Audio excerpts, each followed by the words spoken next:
So good morning guys. तो चलिए start करते हैं आज के यानी कि 6 दिसंबर के इंपॉर्टेंट करंट अफेयर्स को। तो इस प्रश्न में आपसे पूछ रहे हैं कि अभी हाल ही में प्रतिष्ठित टर्नर पुरस्कार से किसे सम्मानित किया गया। तो आंसर होगा जसलीन कौर को। तो ब्रिटेन का प्रतिष्ठित टर्नर पुरस्कार है और इस बार ये ग्लासगो में जन्मी भारतवंशी कलाकार जसलीन कौर को मिला है।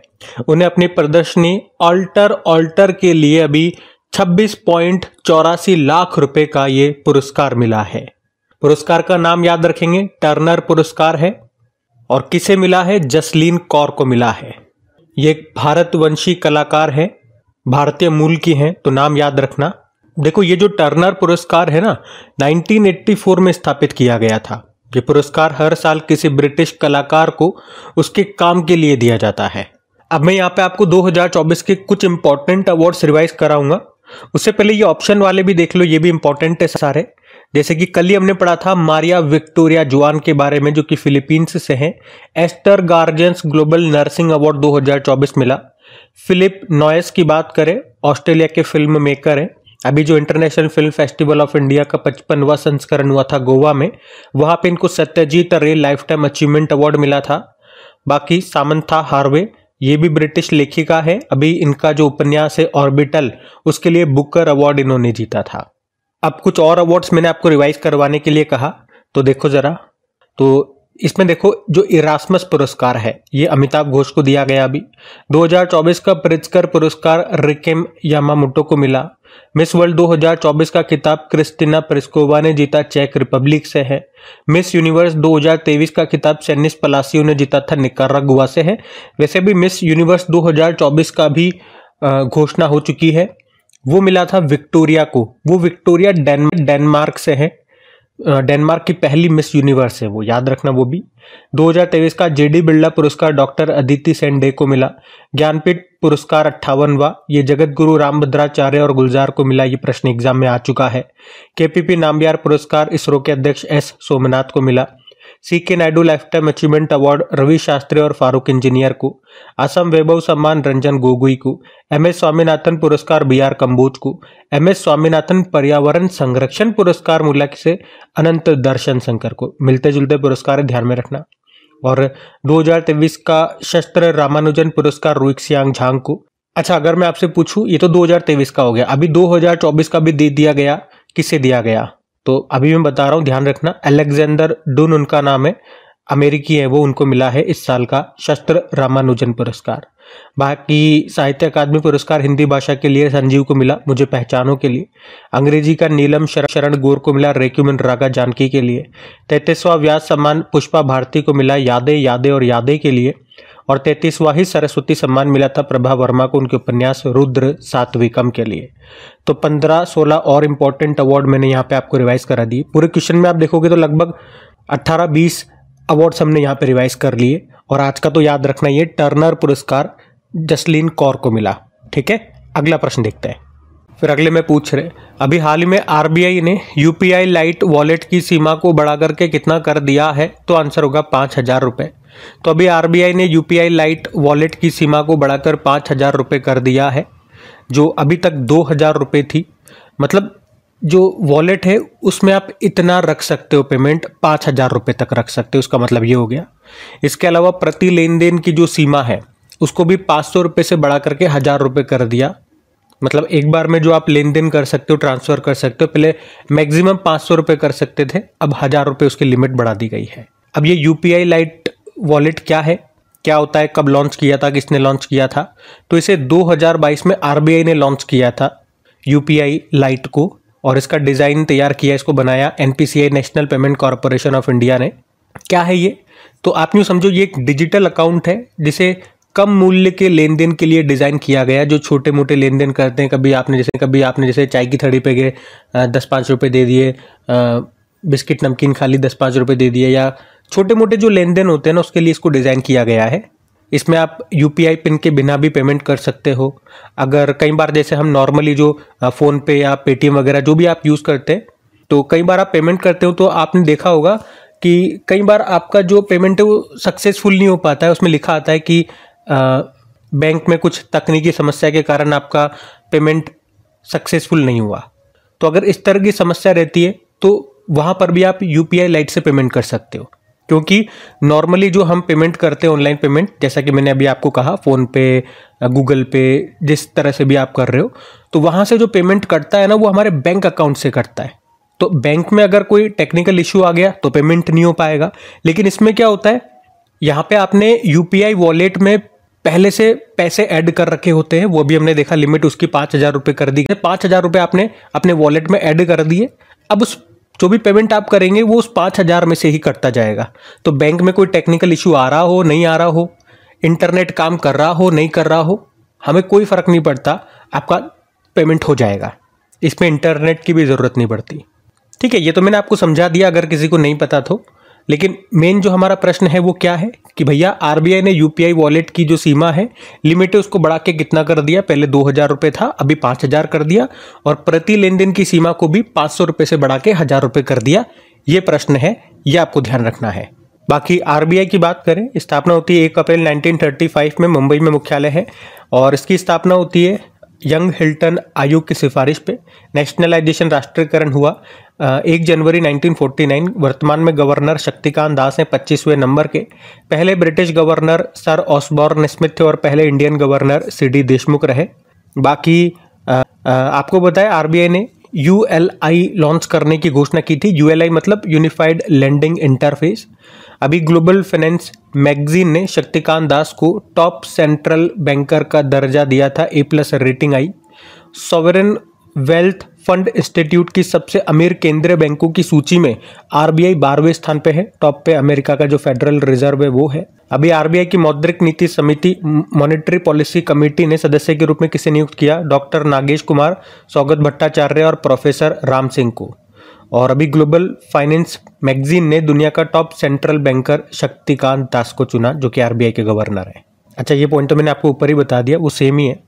तो ये सब बातें ध्यान में रखना RBI से संबंधित। अगला प्रश्न देखते हैं। फिर अगले में पूछ रहे हैं, हाल ही में विश्व मृदा दिवस कब मनाया गया? तो आंसर होगा 5 दिसंबर को। तो हर साल 5 दिसंबर को वर्ल्ड सॉइल डे के रूप में मनाया जाता है। मनाने का उद्देश्य मृदा संरक्षण और पृथ्वी पर जीवन को बनाए रखने में इसकी भूमिका के बारे में जागरूकता बढ़ाना। इस साल विश्व मृदा दिवस का ये 10वां संस्करण है, और ये 10वां जो समारोह है ये थाईलैंड में आयोजित किया जा रहा है।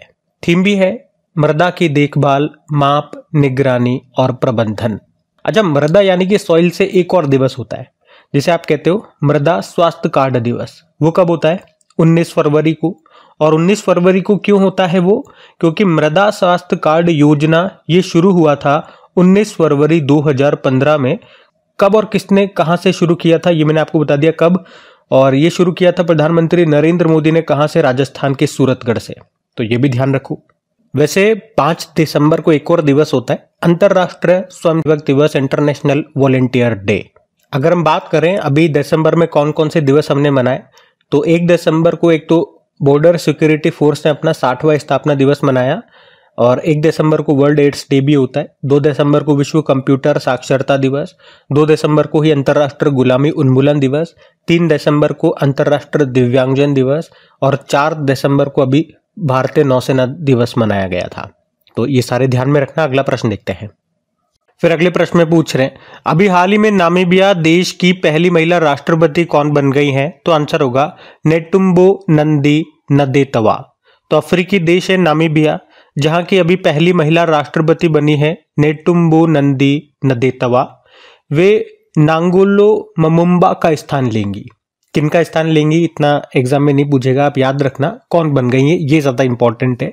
और आप यूं भी कह सकते हो कि ये पूरे अफ्रीकी महाद्वीप में राष्ट्रपति बनने वाली दूसरी महिला है किसी भी अफ्रीकी देश में।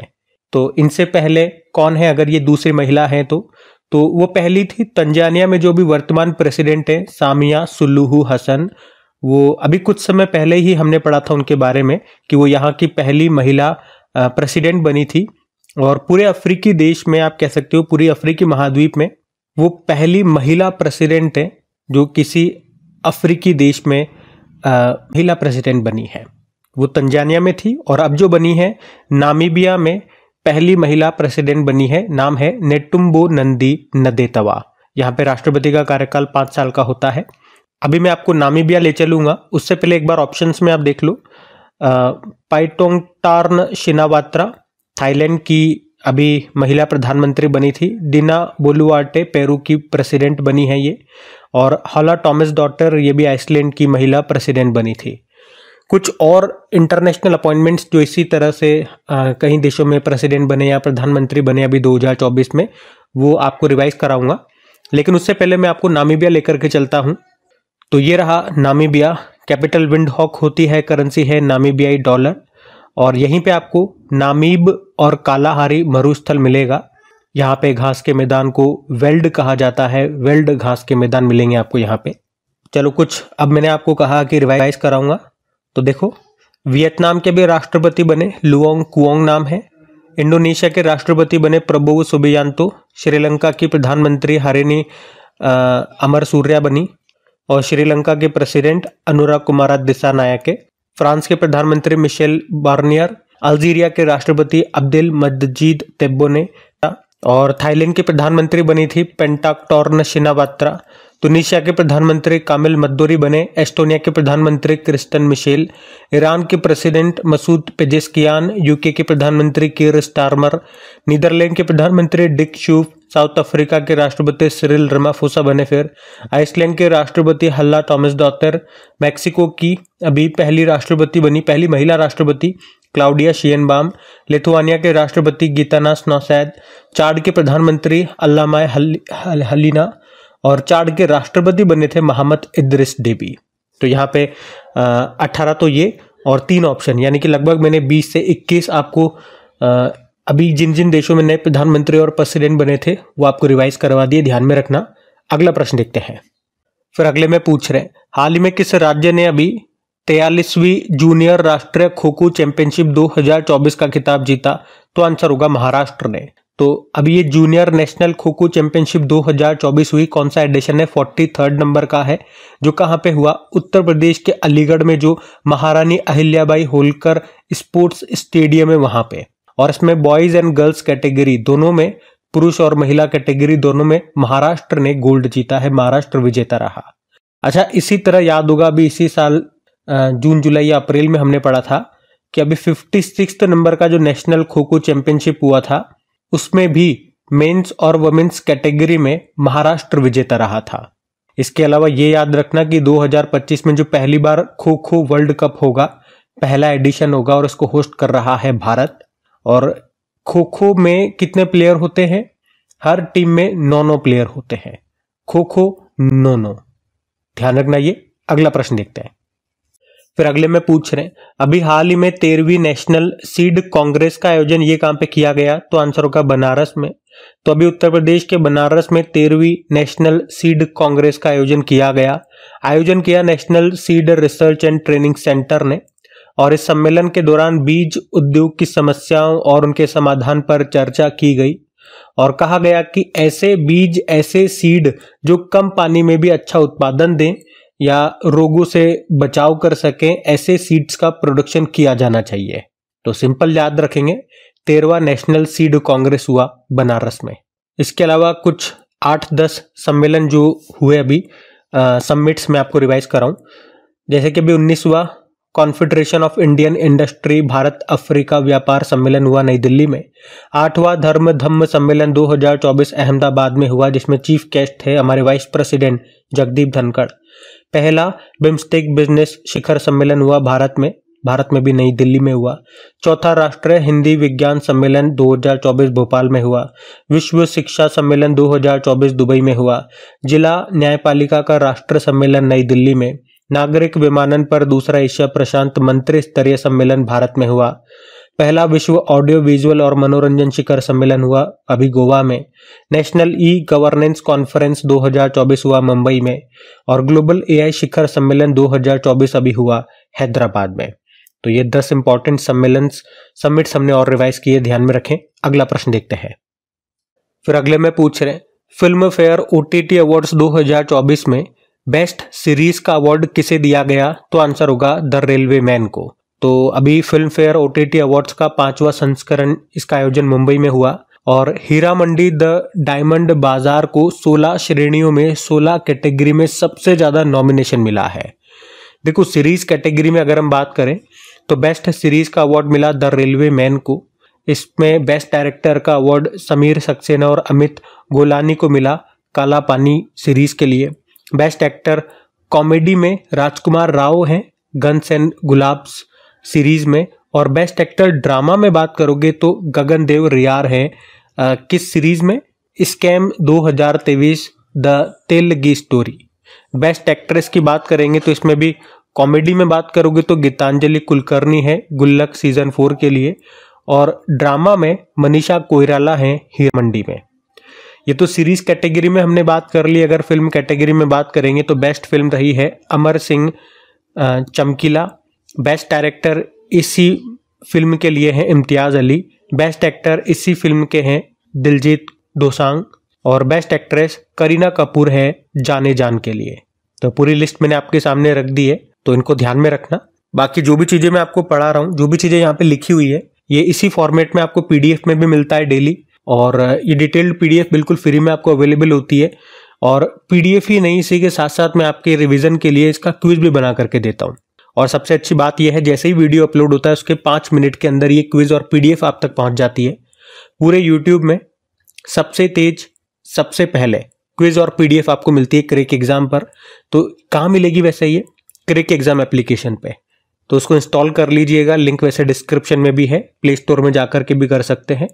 और क्विज तो एप्लीकेशन में ही मिलेगी, सबसे पहले पीडीएफ एप्लीकेशन में मिल जाती है। वैसे टेलीग्राम पे भी मैं पीडीएफ अवेलेबल करवा देता हूँ, लेकिन वहाँ पे शाम तक होती है, तो जल्दी चाहिए तो एप्लीकेशन से कर लीजिए। बाकी अगर सेशन पसंद आए तो वीडियोस को अपने दोस्तों के साथ में स्टडी ग्रुप में एक बार शेयर जरूर कीजिएगा, और वीडियो को लाइक नहीं करा तो एक बार लाइक कर देना। अभी अगले प्रश्न की ओर बढ़ते हैं। फिर अगले में पूछ रहे किस राज्य में मी गोंग फेस्टिवल 2024 का आयोजन अभी किया गया, तो आंसर होगा मेघालय में। तो अभी हाल ही में मेघालय राज्य में मी गोंग फेस्टिवल 2024 का आयोजन अभी किया गया। थीम भी रखी है, क्या है, इकोज ऑफ ट्रेडिशंस, परंपराओं की गूंज। और इस फेस्टिवल का उद्देश्य है राज्य की संस्कृति को बढ़ावा देना। वैसे इस उत्सव में गारो संस्कृति को प्रमुखता से प्रदर्शित किया जाता है। गारो यहाँ की जनजाति है। अब बात मेघालय की है तो मैं आपको मेघालय ले चलता हूँ। ये रहा मैप में मेघालय। कैपिटल शिलोंग होती है, मुख्यमंत्री कॉनराड संगमा हो गए और गवर्नर हैं CH Vijay Shankar. Cherry blossom festival यहाँ पे मनाया जाता है। वांगला फेस्टिवल यहाँ पे मनाया जाता है। और कुछ प्रमुख जनजातियां यहाँ पे आपको मिलेगी, जैसे गारो तो मैंने आपको भी बताया, गारो हो गया, खासी हो गया, जैंतिया हो गया, और इन्हीं के नाम पे यहाँ पे पहाड़ियां भी आपको देखने को मिलेंगी। और आपको याद होगा जो 8वां अंडर 17 वुमेन्स वर्ल्ड कप 2024 है, इसका आयोजन ये कहाँ पे हुआ, डोमिनिकन रिपब्लिक में। और ये मैं आपको क्यों बता रहा हूँ, क्योंकि अभी इसी के लिए सहायक रेफरी के रूप में मेघालय की रिओहलंगधर को चुना था। मिस्टर क्लीन के नाम से मशहूर पूर्व मुख्यमंत्री यहाँ के सालसेंग मराक थे, जिनका भी निधन हो गया। और OTT प्लेटफॉर्म हेलो लॉन्च करने वाला दूसरा राज्य बना ये मेघालय।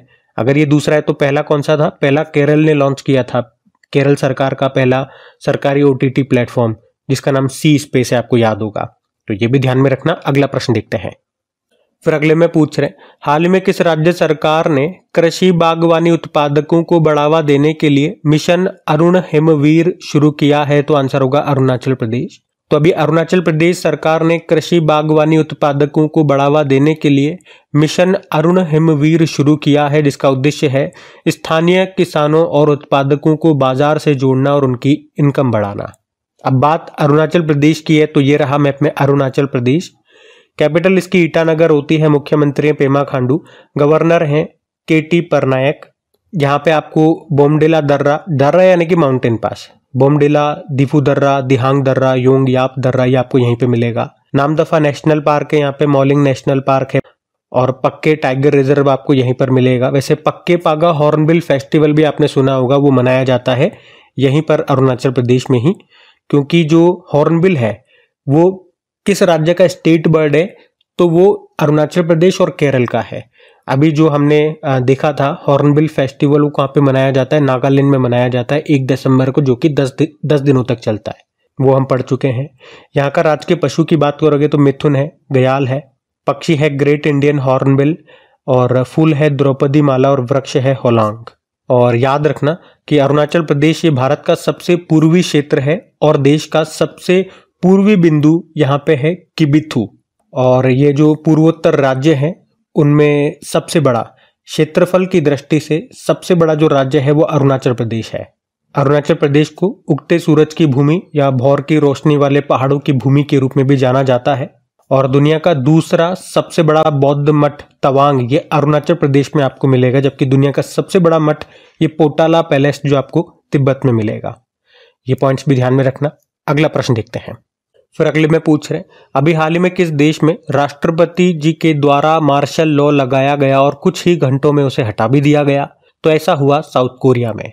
तो अभी साउथ कोरिया में जो प्रेसिडेंट है यूंग सुक येओल, उन्होंने अभी 3 दिसंबर की रात्रि को ही देश में मार्शल लॉ लागू कर दिया था, और फिर अगले दिन 4 दिसंबर को ही संसद ने मार्शल लॉ के खिलाफ प्रस्ताव पारित करके उसे रद्द भी कर दिया।